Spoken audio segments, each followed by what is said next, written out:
പ്രശസ്ത സംവിധായകൻ പി ഭാരതിരാജ അന്തരിച്ചു. 6 തവണ ദേശീയ പുരസ്കാരം ലഭിച്ച അതുല്യ പ്രതിഭയ്ക്ക് രാജ്യം പത്മശ്രീ നൽകി ആദരിച്ചിട്ടുണ്ട്. കെ ശ്രീധരൻ വിവരങ്ങളുമായി ചേരുന്നുണ്ട്. ശ്രീധരൻ, വളരെ സങ്കടകരമായ ഒരു വാർത്തയാണ് നമുക്ക് പങ്കുവയ്ക്കേണ്ടി വരുന്നത്. ഈ അടുത്തിടെ ഇറങ്ങിയ മലയാളം ചിത്രമായ തുടരും, അതിലും നമ്മൾ ഭാരതിരാജയെ കണ്ടു അല്ലെ, ഒരു സ്റ്റണ്ട് മാസ്റ്ററുടെ വേഷത്തിൽ. എപ്പോഴാണ് മരണം സംഭവിച്ചത്? വിവരങ്ങൾ എന്താണ് ശ്രീധരൻ?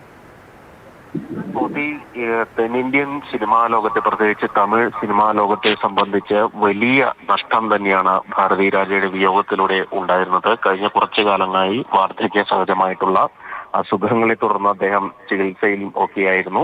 ഇന്ന് പുലർച്ചെ 3:30 ചെന്നൈയിൽ വെച്ചാണ് അദ്ദേഹത്തിന്റെ അന്ത്യം സംഭവിക്കുന്നത്. ഈ തമിഴ് സിനിമയെ നോക്കിയാൽ ഒരു പ്രത്യേക ഒരു മൈൽ സ്റ്റോൺ എന്നൊക്കെ രീതിയിൽ തമിഴ് സിനിമാ ലോകത്തെ മാറ്റിയ ഒരു വ്യക്തിയാണ്. പ്രത്യേകിച്ച് അദ്ദേഹത്തിന്റെ ചില സിനിമകൾ, അതായത് അദ്ദേഹം സഹസംവിധായകനായി തുടങ്ങി പിന്നീട് സംവിധായകനാകുന്നത് രജനീകാന്തിനെ നായകനാക്കിയുള്ള 16 വയതിനിലെ എന്നുള്ള സിനിമയിലൂടെയാണ്.